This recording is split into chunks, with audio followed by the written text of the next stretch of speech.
I'll admit them as we go. So thank you all for being here today for talk about a pretty important subject, the integration in coordination of production agriculture in the Northeast and commercial solar development. Something I think we're all pretty familiar with maybe some tensions, but opportunities as well. I am Jeff Williams. I'm Director of Public Policy at New York Farm Bureau. And so here at Farm Bureau, from a policy perspective, we deal with these issues all the time. I'll introduce our panelists in a second, but I just want to sort of frame the debate here. We're talking about solar and agriculture and in a perspective and perspectives and challenges and pathways to successful integration of both. Developers of large-scale solar facilities are interested in optimizing the use of land within their project footprint and continue to work to understand the opportunities and challenges of agrivoltaics or dual-use setups.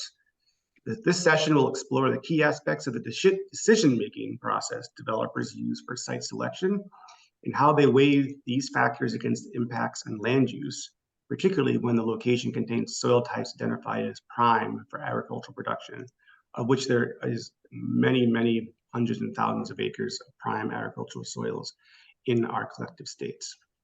As I mentioned, I'm Jeff Williams, Director of Public Policy at New York Farm Bureau. Our panelists are Josh Bennett, Project Developer for EDF Renewables, Marguerite Wells, Vice President of Invenergy, and Ian Ward, CEO of Solar Agricultural Services. In a second, I'll kick it off to Josh, but I just want to establish some ground rules. We're going to take questions on the chat function just because we have so many people here in this webinar. It's, raising your hand or a virtual hand is going to be very unwieldy to ask questions. So please, when you have questions, put them in the chat box, and during the question and answer session, we'll try to get to as many as possible. I doubt we're going to get to all of them, but that's why the organizers of this webinar series have reserved the last webinar of the series to be completely Q&A for not just this panel, but all the webinars preceding. So if you have a question and we don't get to it, please hold on to it and come to that last webinar, and hopefully we'll get your questions answered. So let's kick it off with Josh. Each speaker is going to give about 5 minutes, outline their thoughts on these issues, and we're going to dig into a pretty informal conversation between the panelists and myself, hopefully more of the panelists, and then we'll hit question and answers and go from there. So Josh, please take it away. All right. Let me see how I do with technology here. Can you hear me? Beautiful. All right. So what I'll do is just a quick intro about myself as well as EDF Renewables. And there we go. All right. Beautiful. Well, my name is Josh Bennett. Been in the renewable energy industry now for, this will be my 16th year, and had a kind of unique path. I started at EDF as a wind turbine technician, working on old legacy 65 kW wind turbines out in the Patterson Pass in California. After that, I went on to manage EDF's entire meteorological fleet, which is about 250 Met towers throughout the US, Canada, and Mexico. And over the last 2 years, I've been a lead developer in the state of New York, working on about 300 megawatts worth of projects that I'm leading. But prior to that, my background is actually in child psychology. I was a middle school teacher in Oakland, California. I'm going to just zip through this slide. In general, EDF is a grid scale developer, but we also do small distributed projects, both solar, wind, and offshore. We have 35 years experience. In general, just a well-established company throughout the US and internationally. This here is a map of the projects we have either under construction or in development in the state of New York. Right now, we have 1.5 gigawatts, around 1.5 gigawatts of contracted projects. And if you're averaging 5 to 7 acres per megawatt, you can see that it's a pretty substantial amount of acreage. I'm not going to go too deep into this because I believe another presenter is going to talk a bit more, but agrivoltaics are not particularly new to the world and the global scene. but they are newer in the US and we are kind of learning how to adapt. But as one featured here is a project in Ontario, Canada that I want to speak to because that is one of our prize projects. And it's a great story. There was a couple who own a Shady Creek Land Company struggling to afford land outside of Ottawa, Canada. And when they drove by our solar site, they knocked on our O&M team's door and asked if there was any chance they could look to graze their sheep. And with they over the course of the last few years, they took their flock from 100 to over 400 sheep. In addition, they're now grazing 3 different solar sites, and they also dry hay throughout their rotational grazing process in a set of conditions that are less conducive to haying than what we would do in most of our typical projects. In addition, that site includes a monarch conservation and as well as a solar apiary where they're producing close to 500 jars of honey each year. I think you can see why it's kind of one of our prized possessions in terms of agri-PV projects. From my perspective, successfully getting agrivoltaics off the ground means that solar developers and solar companies need to be active in the right spaces. EDF currently, our team in New York, we have a chairing member of the ACE New York Solar Siting Committee.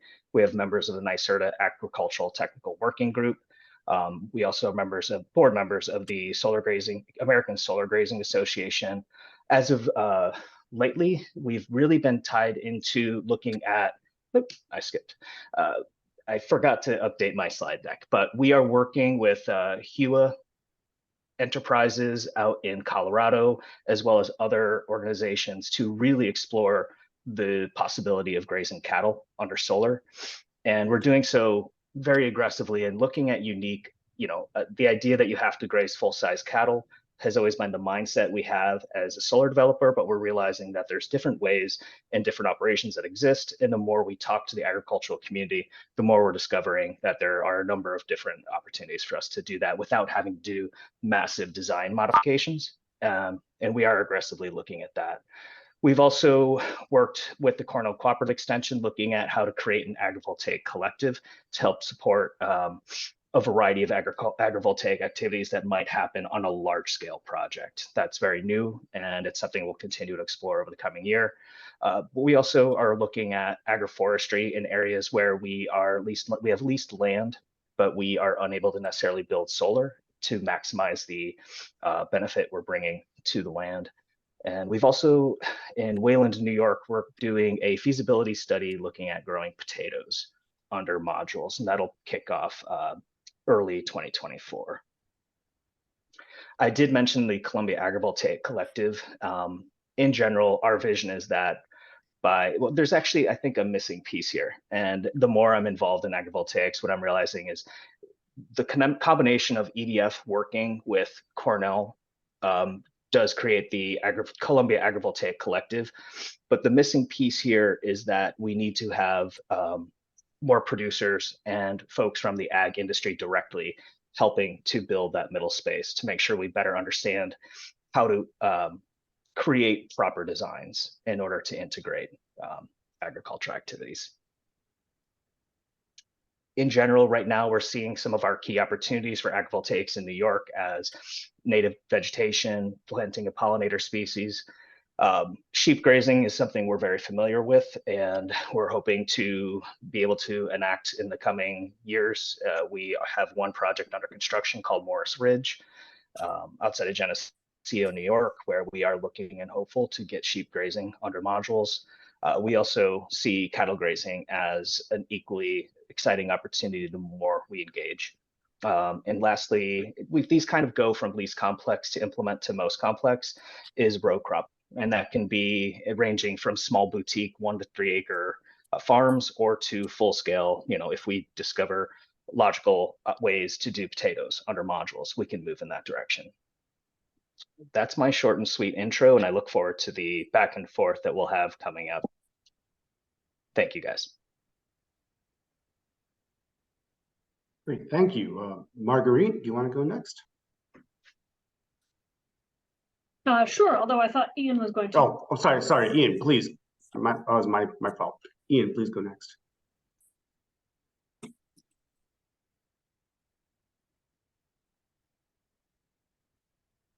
All right. Can everyone see my screen? Okay. So why agrivoltaics? A lot of people are wondering,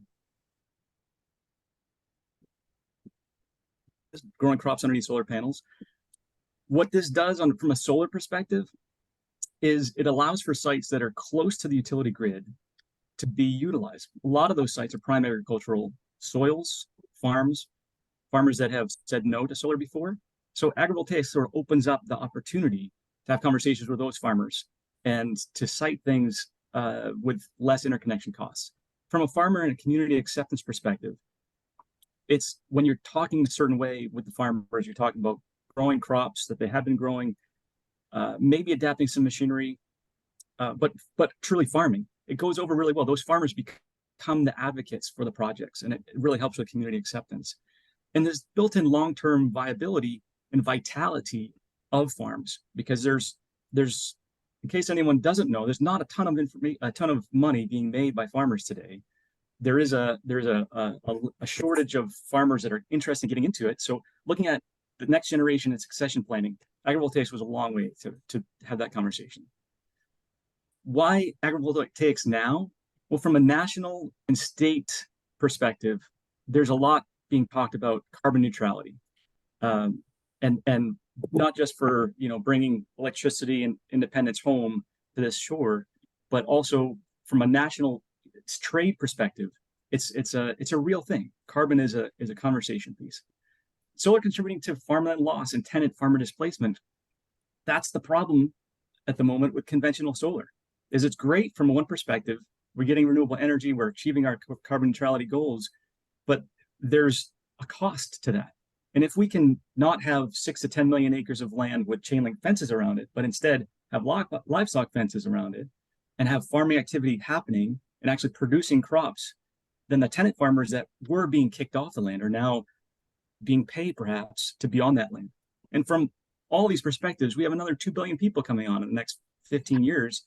How are we going to feed those people? So agrivoltaics is something that is here now, present, and that's why we're here talking about it today. So who's SOLAG? It's Solar Agricultural Services, also known as SOLAG. We represent the farmer's voice when we're talking solar. We have quite a bit of experience with planning. We collaborate with universities, University of Massachusetts, Cornell here, Rutgers University, and others. American Farmland Trust, we're working with the USDA on language that talks about agrivoltaics and what it is, what it may not be. And we're actively engaged with permitting and implementing hundreds of megawatts of agri-solar or agrivoltaic projects throughout the US. And agri-solar and agrivoltaics are kind of used interchangeably. And we'll reference that throughout this presentation. Who am I? Ian Ward, founder and CEO of Solar Agricultural Services. Got my degrees in environmental science, cut my teeth with NRCS as a conservation planner, and most importantly, really, is as a farmer and a father and an advocate for agriculture. This is a little bit of background. From college, went to Montana to learn how to provide basic needs, built log homes. That was me when I was 21, becoming an NRCS conservation planner, certified in 2004. This is the first farm that I tried to buy. And it's now the only thing that's farming about it is the road called Silo Lane. And that led me to buy a wetland, which was a cranberry bog. And that's how I got into farming. And these are my boys here. Been farming commercially with Ocean Spray since 2007. Also have sheep and chickens and pigs and cows as a homesteader. And the bigger reason why I'm involved with agrivoltaics is really, I look at solar as being a platform to be able to have a conversation about revitalizing farm families, regenerating farm soils, and renourishing the food that we're eating. If we do farm practices a certain way, which agrivoltaics allows us to have the conversation because there's alternative sources of income, then we can get back the mycorrhizal function of our soils that we have lost over time on the agricultural side of things. In SOLAG, we do a lot of crop feasibility studies. We assist with land acquisition with solar companies, our clients. We customize farm logistics plans in front of permitting authorities. We help support financing programs or projects. And then after these are built, we help coordinate things with the farmers and report, because a lot of people are saying, does this work? Is this legit? Here's some photographs. Marguerite's going to get into more information, but here's some photographs of projects that are actively going on in Massachusetts with lettuce and broccoli and hay production. And we have cows grazing on our panels. So I'll kick this over to Marguerite. Essentially, if all this does, I guess the take-home message here is, if all this does, agrivoltaics does, is enhance access to farmland from the next generation, or align with rural communities, or get ahead of the curve, which is where we're all trying to strive to be, then it's something to consider. Marguerite? Thanks much. Appreciate it, Ian. All right, let me see if I can get my screen to share. Well, let me know if that's working.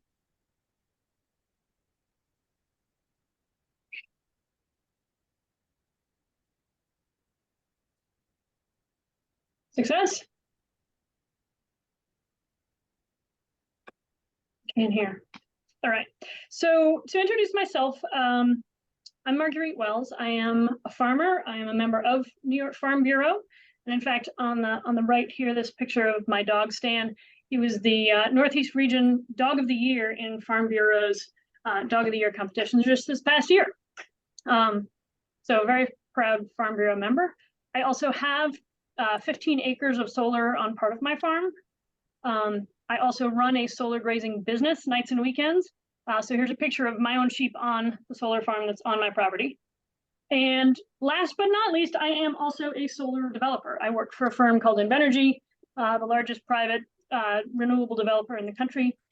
I run a team of 18 developers that focuses only on the state of New York, building utility scale projects around the state. But I am here in my own personal capacity, not as a representative of Invenergy, because I feel like I wear too many hats to just represent one organization. So to give a little breadth on the scale of agrivoltaic projects that are out in the world, one that gets a lot of press is called Jack's Solar Garden. It's just over 1 megawatt of solar panels. It's 4 acres of land in Colorado. They're doing a beautiful job, all kinds of great crops growing. But as you can see, it's a very small scale. All the vegetables are being hand planted, hand harvested under the panels. And that kind of cropping can only be done on a small scale. At the very other end of the spectrum, there's the Topaz Solar Farm in California. I said Colorado here, but I meant California. It's 3,300 acres of solar panels. The vegetation is managed entirely with sheep, and it has been for nearly 10 years. And there's lots of agrivoltaics projects in between, in the scale between 4 acres and 3,000 acres. One of the major drivers of which crops can be grown under panels are the costs. They're the costs of how to arrange the solar array and the cost of labor. Because for a farmer, so much of their operation is driven by the cost of their labor or the labor they can hire. So although if you look at all different kinds of pictures of different agrivoltaic setups, cost of labor and cost of materials are the drivers for all those decisions. Internationally, there's all kinds of interesting stuff going on. In this top right picture is a goji berry farm in China. That's 1,000 megawatts, so that's probably 5,000 acres of goji berries. As you can see, though, a huge amount of manual labor to make that happen. On the left-hand side, you can see solar panels over an orchard in Australia. That's a circumstance where the solar shade is really, really beneficial to the trees, because as the climate warms, orchard crops often burn in hot sun. And so the shade provided by the solar panels is actually really helpful to the crops. When you space out solar panels, one of the considerations is that you use up more land in total to both have solar and have agriculture. So if you're spacing the panels side by side, or you're spacing the rows sideways in order to make room for the equipment to come through, then in order to have the same solar output, you might take 4 or 5 times as much land area total as you would if the panels were built at a more dense infrastructure. So wanted to highlight one of the most common, certainly in the US, the most common form of agrivoltaics, which is solar grazing, which is specifically almost entirely sheep on solar arrays. There's a reason for that. Sheep are small, and so they don't knock the solar equipment around. If you put cattle out on this array, they'd knock the panels off, they'd rub up against the posts, and the whole thing would be destroyed pretty quickly. Goats jump up on panels, and they are browsers, so they tend to find wires and chew on them, and that's bad. Sheep keep their heads down, keep the grass down. As you can see in the picture on the left, there's a ton of pollinator species that tend to grow in these arrays, whether or not they're planted there. They grow anyway, and so there's a real pollinator benefit, and there's a great soil benefit to solar grazing, because you're putting the soil. If it was in row crop agriculture previously, it probably had pretty low organic matter in the soil from years of cropping. That tends to be what we see on our solar arrays when we do soil testing. After 20 or 30 years of a solar array being installed, you're going to have that organic matter way back up to 4% most likely, which is where it should be. And we will be leaving the soil in better shape than when we put the project in. One of the reasons that solar grazing has taken off as a common form of agrivoltaics in the US is because it doesn't require a whole lot of planning. You can just build a solar array like you were going to do, and if you decide to put sheep on it later, you can. You can do a little bit of planning, you can think through gates and water supply and things like that, but by and large, it doesn't require a lot of change, which means it doesn't add any cost. And often it's more cost effective than people on mowers to keep the vegetation down, because one way or another, you have to keep the vegetation down or it will grow up and shade the panels. And so it's the most cost effective way to both manage the vegetation and keep farming going on. Some folks have said that, well, it's not really agriculture. And I counter that, there is more pasture land in the US than there is cropland in the US. And it is definitely, grazing is considered agriculture by USDA and all other organizations like that. It's just not row crop agriculture. It's not corn, it's not soybeans, but it's definitely agriculture. I wanted to flag the existence of the American Solar Grazing Association, which gets information to all kinds of parties on the do's and don'ts and ins and outs of how to graze sheep on solar arrays, from contractual things to practical details. They have 50 recorded webinars. It's a great source of information. So I want to put people's attention there if you want to know more about that. And I wanted to address something I hear a lot when folks say, oh, well, you just raise the panels up a bit and then you could do a whole lot more on the ground underneath. Well, you can, but I wanted to highlight the cost of just raising the panels up a little bit. So every additional foot in the air you want to raise panels, you also need 2 more feet of steel in the ground below ground to deal with the overturn moment and the wind. And so for every foot you want to raise panels, you're actually needing 3 more feet in steel posts into the ground, which is very expensive. Also, as you can see in this picture on the left, the workers are standing on the ground as they're installing the panels. If these posts become too high and a worker cannot stand on the ground, they're going to have to stand on a man lift or on a scaffolding to install panels, which means you're going to double or triple your labor cost to build this facility. As you can see in the picture on the right, there's workers using scaffolding to install panels, and you can see how much harder it would be and how many more workers you'd need to get the panels all the way up in the air to build them. And again, in the maintenance of the facility, you can't just have a worker walk out and check on things and fix things at eye level. They would need to be driving around in a lift in order to be able to do the maintenance work. So that adds enormous costs to the facility. So there's the materials cost, the labor cost, the maintenance cost. This adds up to millions of dollars per solar array to just raise the panels up what seems like a little bit. And so that cost is, of course, going to get passed on to ratepayers. So it's not without impact to the affordability of renewable energy across the board. If we want to add costs to the building of a solar array, that impacts the most disadvantaged ratepayers among us more than anybody else. Also, it's worth noting that there's an imbalance between the cost of the equipment, the solar equipment, which is all wildly expensive. It might cost $500,000 extra per acre to raise solar panels up, and you're getting a crop value of maybe $100 a year per acre if you're growing small grains or hay or something like that.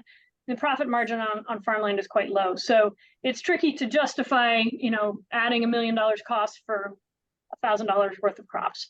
So that's just factors to consider as you evaluate different agrivoltaic things. You can grow almost anything under solar panels. They will grow, but it's a cost benefit ratio. So I will stop there and hand it back to Jeff. Great, thank you. And so let's start with let's continue with agrivoltaics and then move out into the larger, commercial development of solar.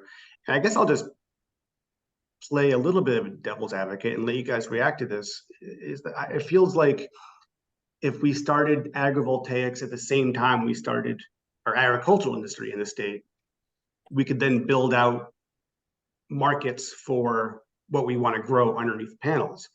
But in New York, we're 60% dairy, and so that's a lot of animals not grazing, particularly in the fields, and it's a lot of soy and corn being grown, for dairy, for cattle feed. What are your thoughts on on making that match between New York's agriculture and the growing sentiment around agrivoltaics?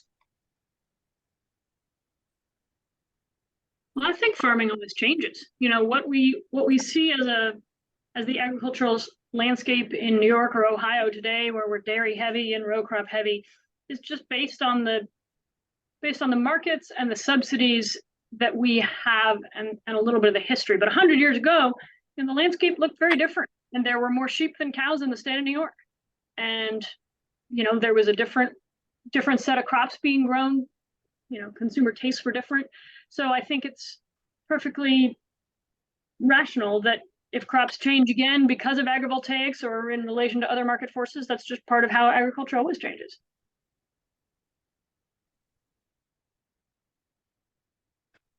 Anybody else? Agreed. Agreed. But I think that in many ways, what we're looking to, number one, I think that agrivoltaics helps reduce the barrier to access potentially for some smaller boutique farms, smaller row crop farms.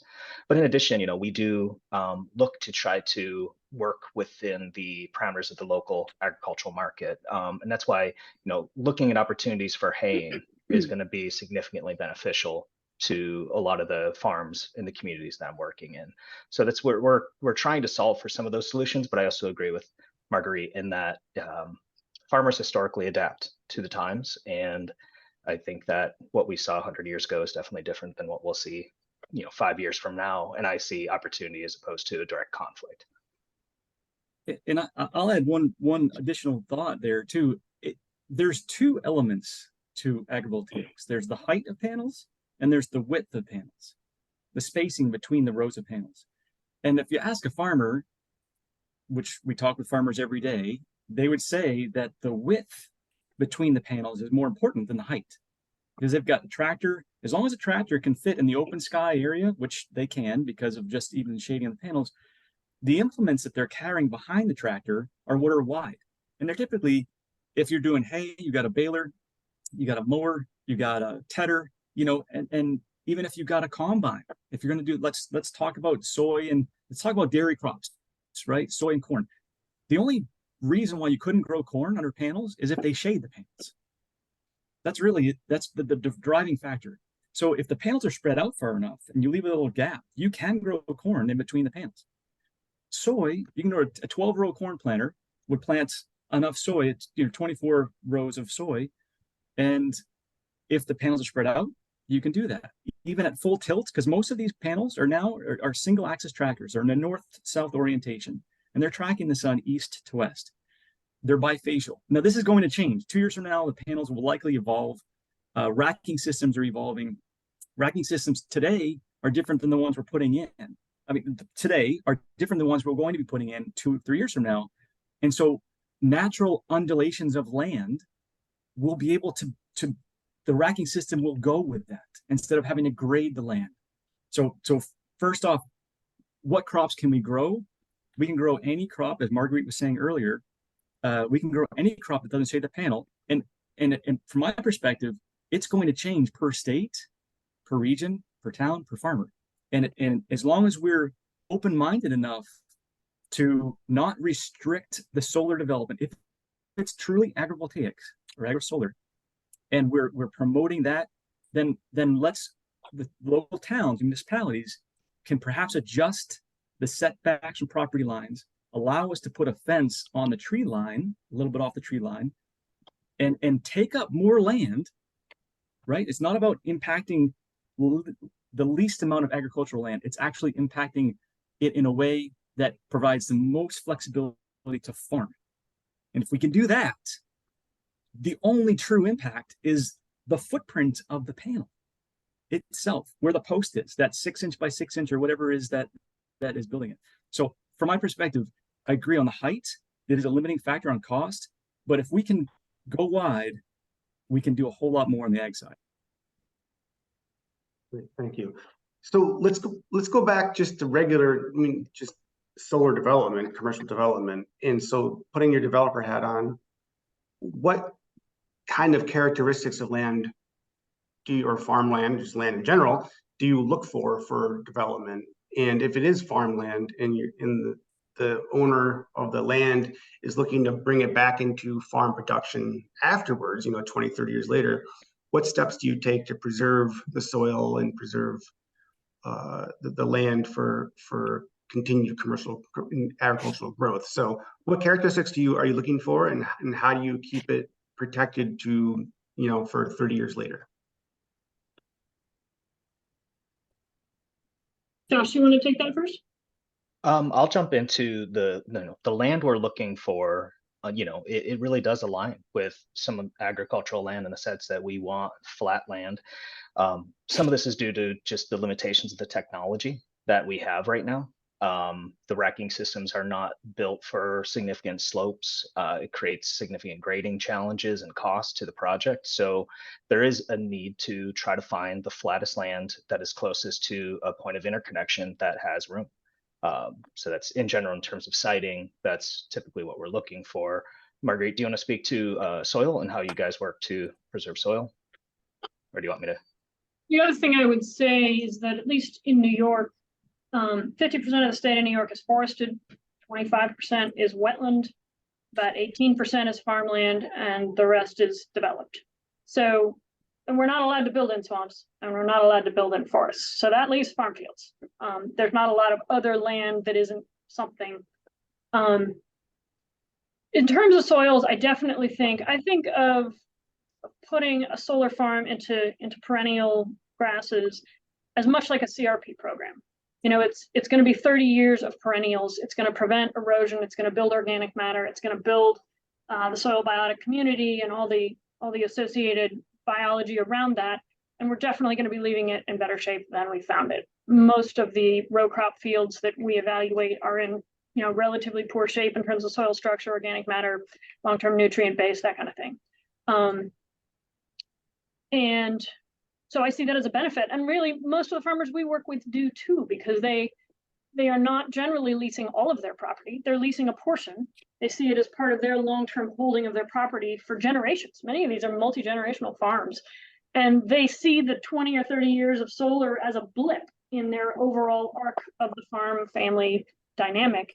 They're going to basically cash in on the solar money when they can. They're going to say bye-bye in 30 years, and they're going to get farmland back in better shape than they gave it to us, and they're happy about that. And so we decommission everything in a farm field down to 4 feet below grade.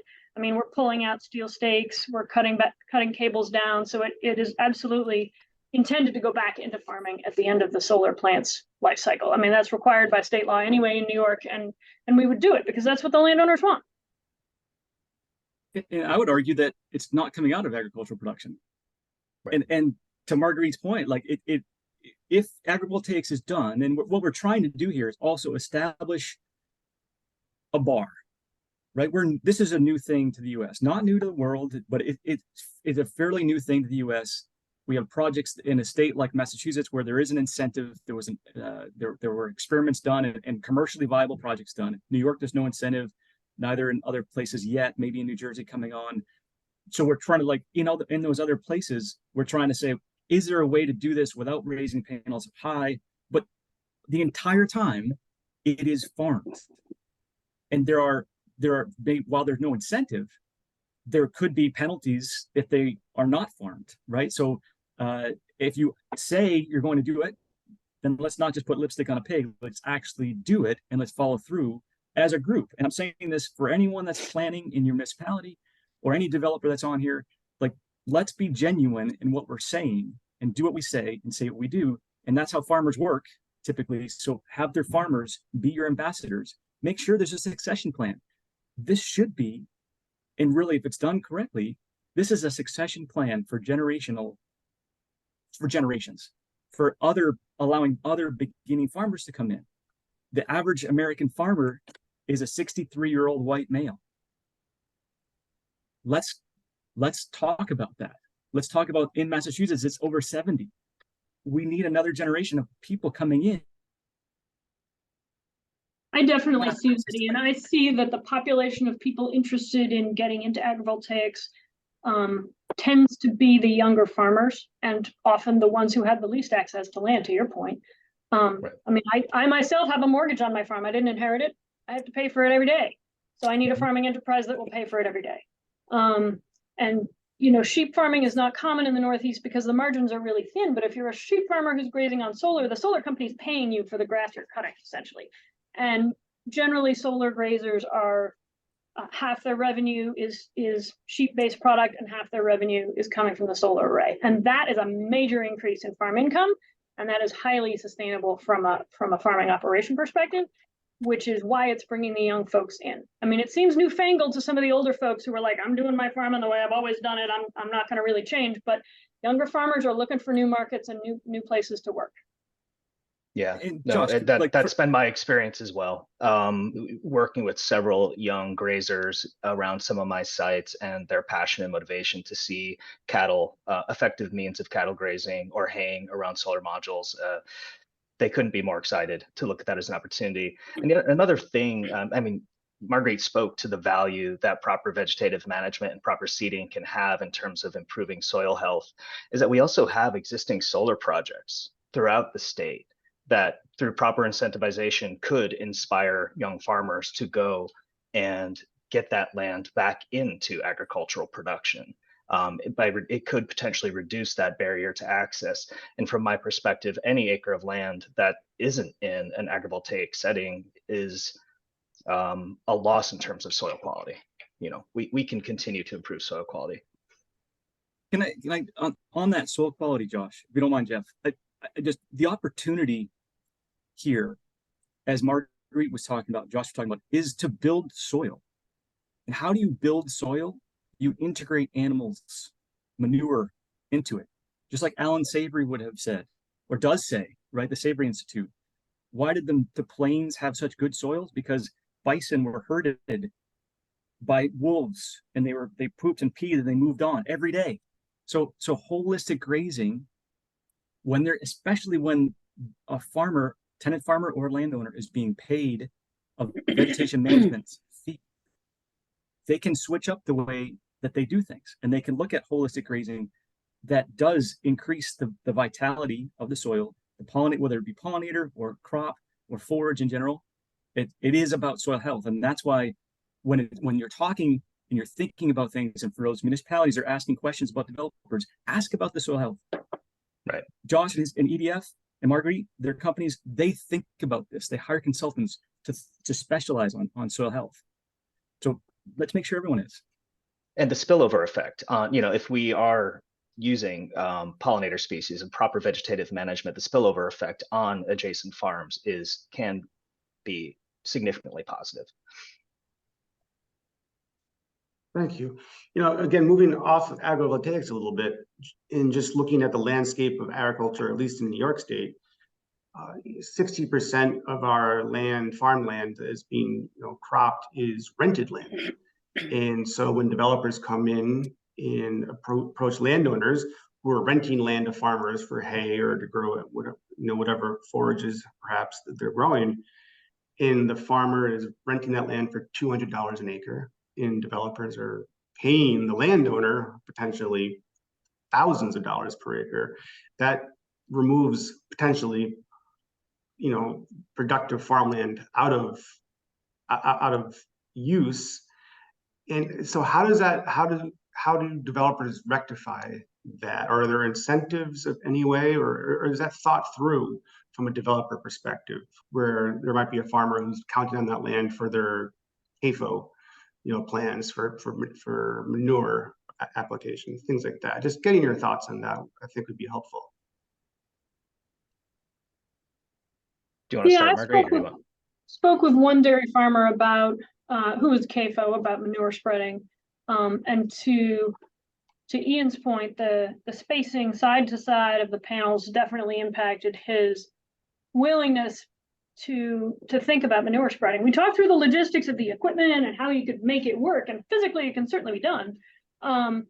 But his thinking was, well, if I'm driving down the middle of solar panels, I'm driving half speed in order to not run into something or cause a wreck.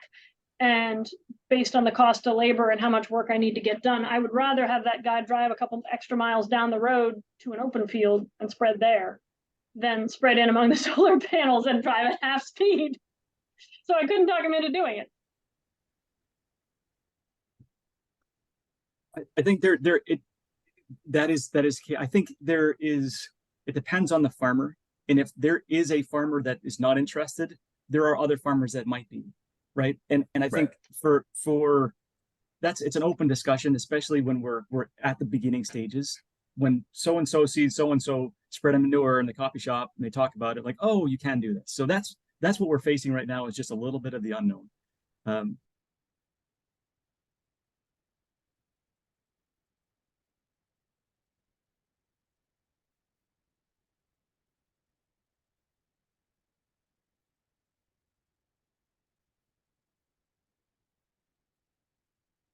Besides production, there's also the importance of transmission and how you transmit that power to the grid. What role in siting of projects does transmission play?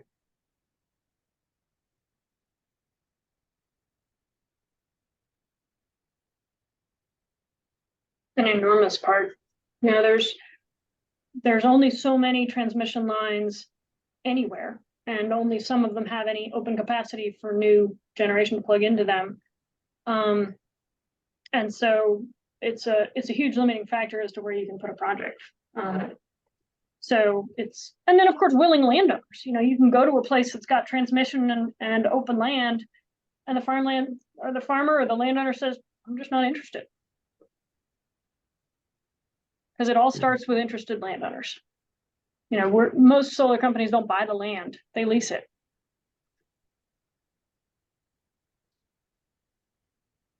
There's a lot of work. I got kicked off the meeting briefly. I'm back. Sorry about that.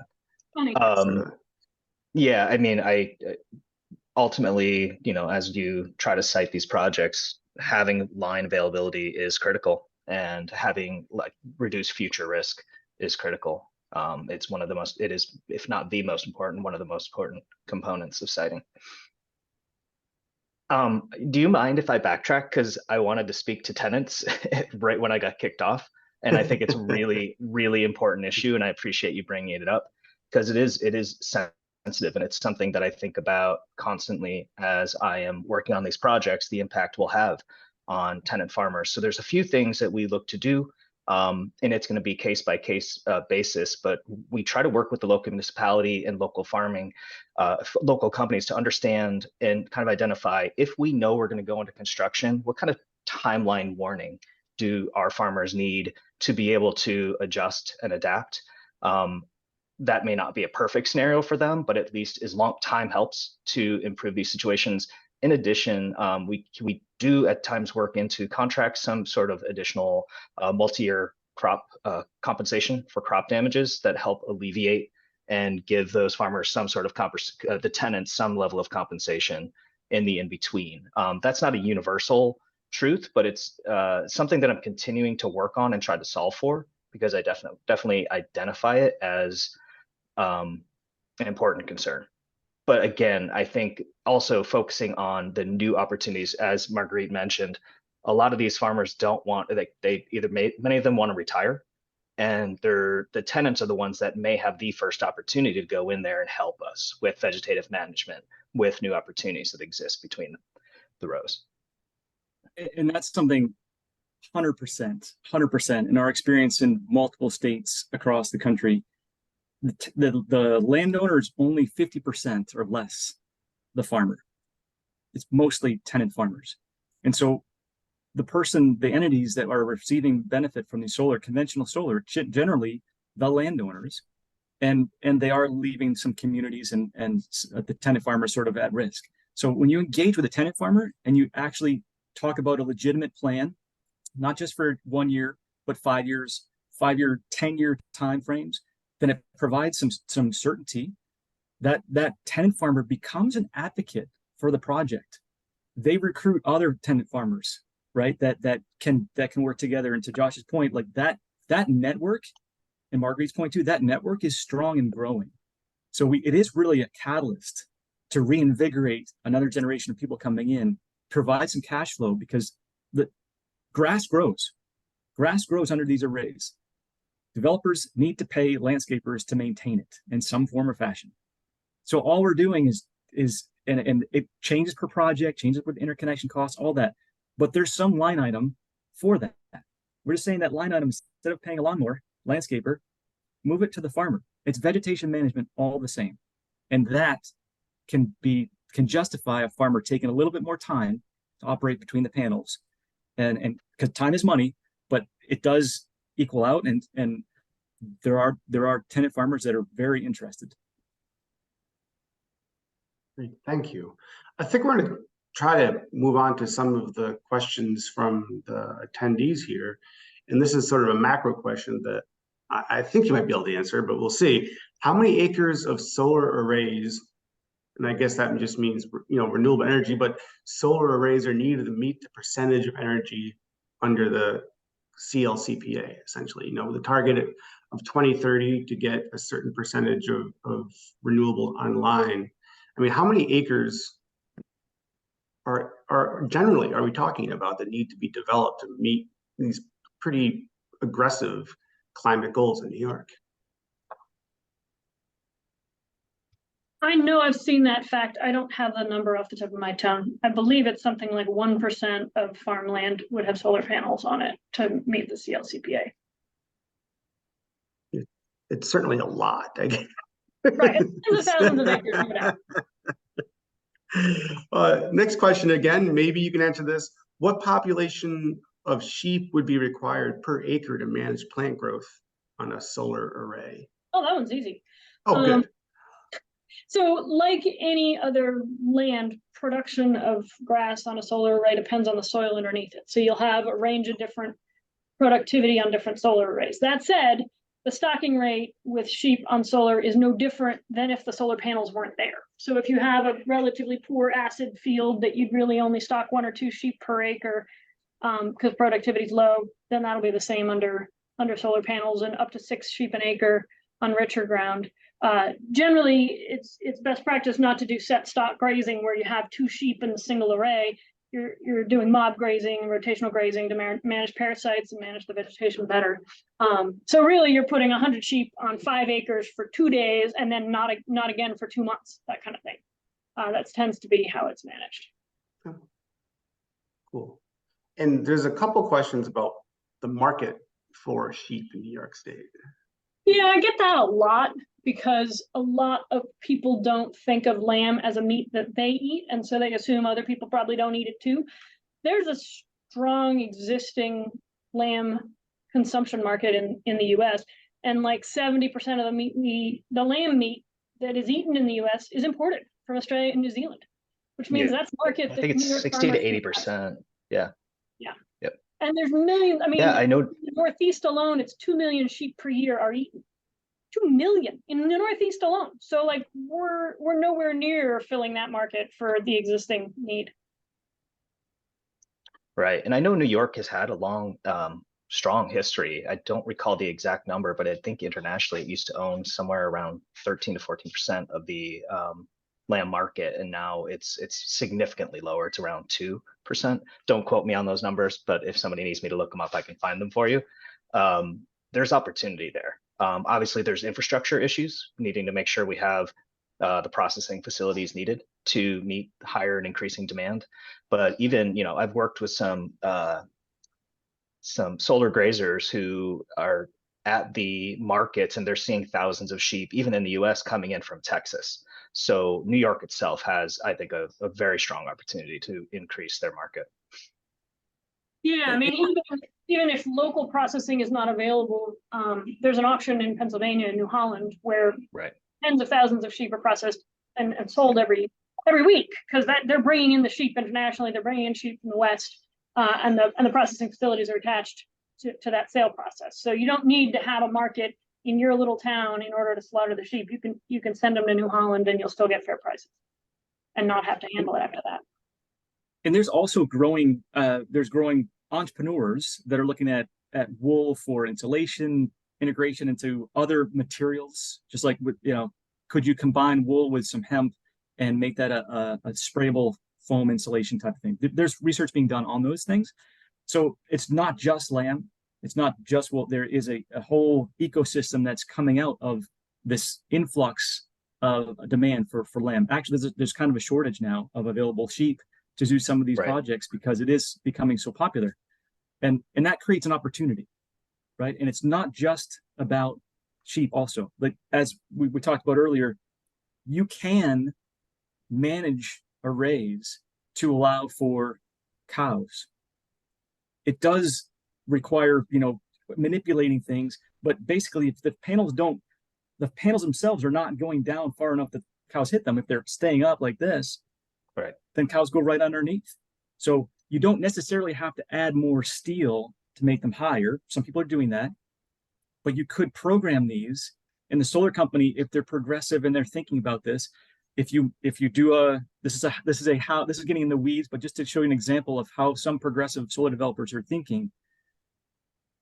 If you had 100 acres and you put your cows on 1 acre or 2 acres, and you put a temporary fence around those 2 acres, and those panels, while the cows were present, were flat while the other ones were articulating. And then a day later, these start to move again, and another 2 acres are flat. That is a hit from a numbers perspective by the solar company. But if they're progressive and they've planned for that, it can be done. So in places where there are fewer sheep, or places where it's cattle central, and that's what you have for processing, there are opportunities like that, and that is being explored now. Yeah, no, we are actively exploring it. In addition, what I was alluding to in my initial presentation is that you don't inherently have to have full-size cattle. A lot of these operations, processing facilities and feeder operations don't require full-size cattle. There's ways that you can get them up to 600 to 800 pounds and they're finished somewhere else. And I think there's enormous opportunity in that and lower risk to damaging panels. But you are absolutely right. By tabling those panels, you should have enough room to allow these animals to graze, and it will have an energy hit, but I think it's something that can be assumed as long as it's reflected properly and when you're doing the economics. Moving on to another question. Oh, sorry, Marguerite. I want to clarify something in the business model that I think might not be apparent to all listeners. When we've been talking about these sheep or cattle operations, there's a contract between the solar operator and the livestock operator that says livestock operator is going to maintain the vegetation inside the solar array at a given height, whatever the specifications are, whatever the insurance policy needs, etc. And the farmer is being paid by the solar company for services rendered, just the same as if they were showing up with mowers and string trimmers to keep the grass down. So that's the cash flow. The responsibility for animal care and management and water and feed and healthcare, all of that is on the farmer. The solar company tends to be a hands-off contractual relationship. So you said 1%, I'm switching gears here because I thought of something. You said 1% of, let's go, farmland in the state would be developed for solar production. With agrivoltaic, what percentage of that would be agrivoltaics once it's fully built out? I mean, are we talking, or does it have to be more than 1% now because, agrivoltaics could take more land for solar production? I think it should all be agrivoltaic, but that's just yeah. I think this is where we need these industries to align. We need to make sure the ag industry is seeing the value in what can happen here, and the solar industry needs to partner more closely and work out solutions, because I don't see why any of it doesn't have to be. I mean, there's always going to be some areas where you probably can't get agriculture working, but I would, as much as humanly possible, continue to be in agriculture is the goal. I mean, But I it's honestly see it as cost. part of the It's social license for developers to Right. build solar at all. Is to try to reduce the sense of dichotomy of either it's solar or it's farming. Why can't it be both? yeah. I think the real And how- challenge here is that and that size. right. Like, and is it being lost? Right. If we're farming it, is it being lost to solar? And I would argue that if we approach it the way we're talking about it, they're completely compatible. There is no loss. Let's put it on more farmland, actually, because that means that a warehouse from Amazon or someone else isn't going to be constructed on this prime farm soil, right? If we look at it as a farmland preservation technique, then could you put it on marginal land? Sure, you can put it on marginal land. A lot of that marginal land is gone. But if we're actually going to try to do this, wouldn't we try to preserve the best soils, retain the moisture on the best soils, build the soil aggregate on the best soils? So that argument is, as it's small now, but it's growing as people are understanding that this is compatible. Thank you. Switching gears to another question, are there New York State restrictions for developing solar arrays on forested land? This person says in their county, solar developers have clear-cut portions of land to install arrays. That sounds expensive to me, but is there requirements from maybe DEC or the federal government on clear cutting for solar? Yeah, I agree with that person. I too have seen forested areas clear cut for solar, and it is expensive, and it's a challenge. I have only ever seen that done in circumstances where the solar facility is less than 25 megawatts, which is the defining line in New York state law between local only permitting and state level permitting. When you have a local only permit and you talk to your town board and they agree to allow you to cut down forest to put in solar panels, then you can't, because that's a small project and a small permit. It's for the state level projects that don't have that latitude. You can't. I mean, there is nowhere in the regulations that say thou shalt not cut down trees for solar panels. You can cut down small amounts. But if you were to propose, 100 acres of clear cutting in the middle of a forest and say, here's my solar array, I don't think you get a permit. DEC has a very strong arm in the permitting review, and they would ding you on forest birds and fragmentation and erosion control and all kinds of things. So no one's ever proposed it because, it's going to get turned down.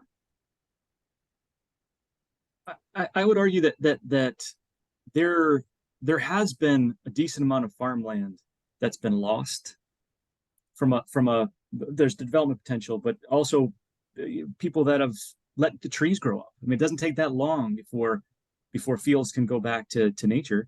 And there are cases, and that could, virgin forest, probably not a good idea to cut, but there are cases where I think site by site, there could be some flexibility on some municipalities that have said no tree cutting, period. Well, what about the drainage ditches that weren't being maintained?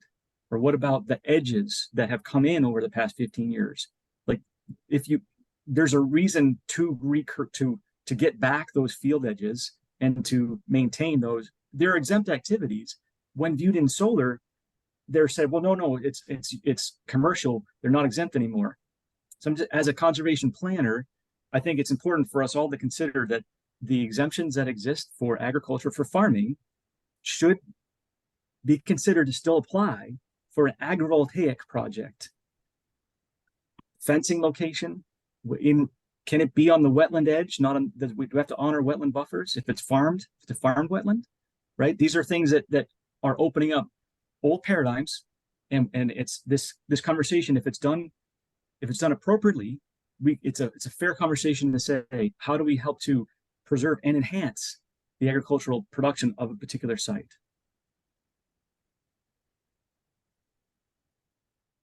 Great, thank you. So flipping it around then, we talked a lot about the benefits of solar and agrivoltaics. What are the challenges to developing in New York State? And what are the drawbacks to developing in New York State? I mean, you must see, things that make you frustrated. Josh, you want to start on that one? Sorry, I'm just trying to figure out this mute button. I think Marguerite already kind of addressed cost. Cost is the biggest challenge to getting this done. Many states have actually worked to incentivize, and I know Ian brought up Massachusetts and their efforts to incentivize agri-PV in their state, and it's been highly successful. In general, some of the biggest challenges for me are, I think there is not a strong enough bond between the agricultural community and the solar development community to help solve for these problems. Because right now, a lot of this seems kind of like pie in the sky ideas. How do you actually get them done? How do you effectively get them done at a cost that's going to work and not raise the cost of electricity for ratepayers? That's one of the major challenges, is getting these industries working together to incentivize these activities. Because I don't see the major downside in successful agri-PV projects in terms of soil, in terms of energy production, in terms of carbon reduction. As I marinate on this, I'll probably have other thoughts, but if somebody else wants to jump in and tackle some of the other challenges, go ahead.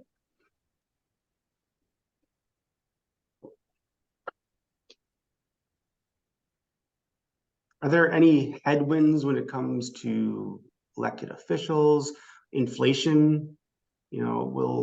Are panels in steel costing more, and will projects cost more? And we were seeing the PSC today, I think, voting to perhaps increase or not increase contract prices for offshore energy. So are those similar to concerns or the similar challenges when it comes to solar development on land? I think there's a yes and yes, right? There are challenges like that. I think that from a Josh and Marguerite are solar developers. We are not solar developers. And from the outside looking in, working with a lot of solar developers, I'd say one of the biggest challenges that there's external forces, but there's also internal. There's internal factors. And it's kind of like turning into the Titanic to a certain degree when you're working with engineers that are used to doing things a certain way. They know that commercial solar can be done this way. And to try to say we're going to have tractors and we're going to have people underneath those, they're like, oh, I don't know. Well, how wide do the gates have to be? Can we space these out? What's the interconnection going to change? What's the copper wiring going to be? How much is that all going to increase? That's engineering. Then you have the asset managers within the same companies that are given these projects that are saying, well, wait a minute, we have to live with this. You mean we have to allow a farmer 24/7 access during the growing season? That's not okay. They have to let us know every time they're going to be there at least 4 hours in advance, so we can perhaps be there just to supervise them. That's their initial response until they're like, oh, okay, we'll train them once, and then you train the trainer, and that farmer is more comfortable. And perhaps Marguerite can speak to that as someone that's operating herself under the panels. We operate the same way. PPE, personal protective equipment. Do we have to have hard hats and vests and steel-toed boots every time we enter the site? That's a discussion to have. So these are things, as more projects come on, these are internal discussions that are happening within the companies that are headwinds to make it happen now, because investors want to know that everything, that I's have been dotted and T's have been crossed. Yeah, Ian, I think you're 100% accurate. Change is difficult, not just for the agricultural community, but it's also difficult for the solar community. Our engineers, I think, are historically have been building projects in California and more flat desert environments where vegetative management wasn't really a part of the equation. And so adapting to spaces like New York is incredibly challenging for them. And so, yeah, you're right. There are headwinds internally, but I can say that we are seeing significant traction in understanding the value of agri-PV, but also investing in the research to look at how we do so successfully, or how we can get there. and you all do work in other states too, Pennsylvania and Ohio. How do they differ? How do the states differ when it comes to, the level of ease of doing business or the welcoming, the willingness of landowners to work with you? Which one's your favorite state? So I'm regional. I've only done a development in New York, so I really can't adequately speak to other states. I've heard Texas is a lot easier on the permitting front, but yeah, I really can't speak to it. So I'll let somebody else chime in. I think there's pros and cons to every market. I think New York is the most challenging regulatory market in terms of getting permits. There are more layers and more agencies than any other state in the union outside of California. On the flip side, the states buy in renewable energy. So there's a market to sell, so it's worth working through all of the hoops and the many years it takes to build a project, because you fundamentally are welcome. Whereas other states have lower regulatory hurdles, but might not have nearly as much market, or might not have enough resource. Like in Pennsylvania, there's a lot of forested hills. It's pretty hard to build solar on a lot of them. So, it's challenging to find sites. In Ohio, there's a lot of open land and a lot of differently challenging social situation there. So, there's no free lunch anywhere you work. Yeah, and some states have. Go ahead, Ian. I was going to say, it's fascinating, and this is what makes this country so fascinating and great, right? We are little fiefdoms in our towns and counties, in our states, and so to borrow from Wes Jackson's, the Land Institute, if he wrote a book called "Becoming Native to This Place," and I cite that because it truly is. It is an exercise in becoming native to that place. What are the people like? What's the landscape like? And if you are, as a tact and responsible developers are taking this tact, become native, become local. And then the policies that are being made, the planning boards, the zoning boards that are making policies, they're open to suggesting that they may have not liked conventional solar. You start talking about agrivoltaics, they're open to discussing it, because the things that they didn't like they're like, oh, this isn't so bad if it's agrivoltaics, and truly that. So I think that is the universal theme, whether it's in California, Georgia, Illinois. We're engaged with quite a few states that are looking at these policies. They're hoping that farmers aren't being hit over the head. And when the farmers are saying, oh, we get this, and this is the role for Farm Bureau, as Farm Bureau in New York, other places, and American Farmland Trust are partnering with the university, saying, let's take a baby step. Let's listen to our farmers. Let's ask the hard questions. Let's empower our farmers to ask the questions of the developers, which will force them to change internally. Then that I think is a universal thing, taking into account the regional differences and the local fiefdom differences.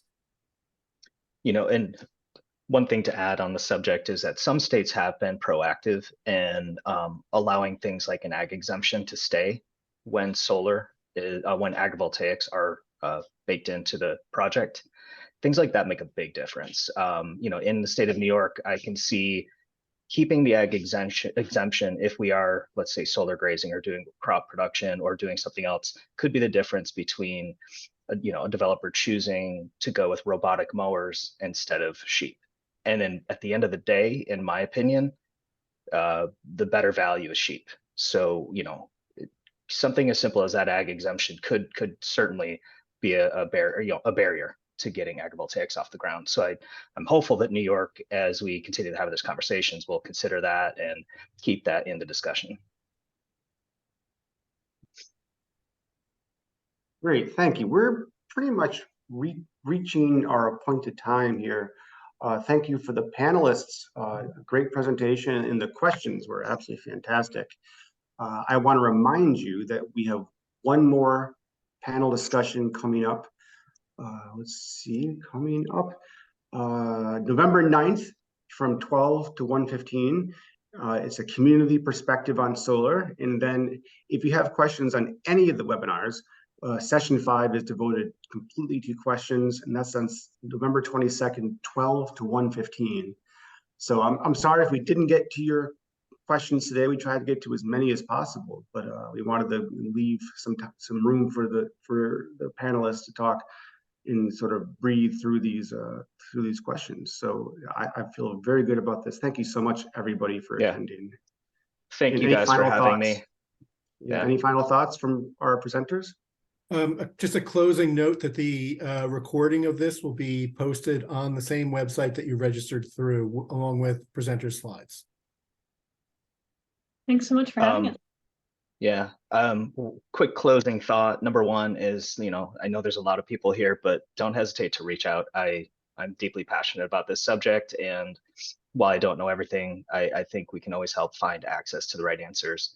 And part of what really drives me to see agrivoltaics work in the state of New York is that, I'm working with numerous farmers who are struggling and are having to take on second, third jobs in order to keep their farm afloat. And I do see this as a means of them, going to their kids' Little League game as opposed to having to work that second to third job. If they can get some acreage in solar and continue to grow and continue to farm that land, I see it as a huge win. And I love the debate and the opportunity to get here and chat about it. Debate's the wrong word. Sorry about that. Discussion. It's a discussion. Discussion. Yeah, it's not a debate. Yeah. And well said, Josh. And I think that we echo that sentiment. And I think thank you for being in attendance, because it is an honor to be talking about this, and it's an honor to be at the forefront of effectuating change. And you are all change agents, so we appreciate your time. Yeah, indeed. And your interest in diving into a complicated subject. And, there's so much here, and there's so much opportunity going forward for everyone to get smarter and to try new stuff and make this an innovative space. Great. Well, thank you, everybody. Have a good afternoon. Looking forward to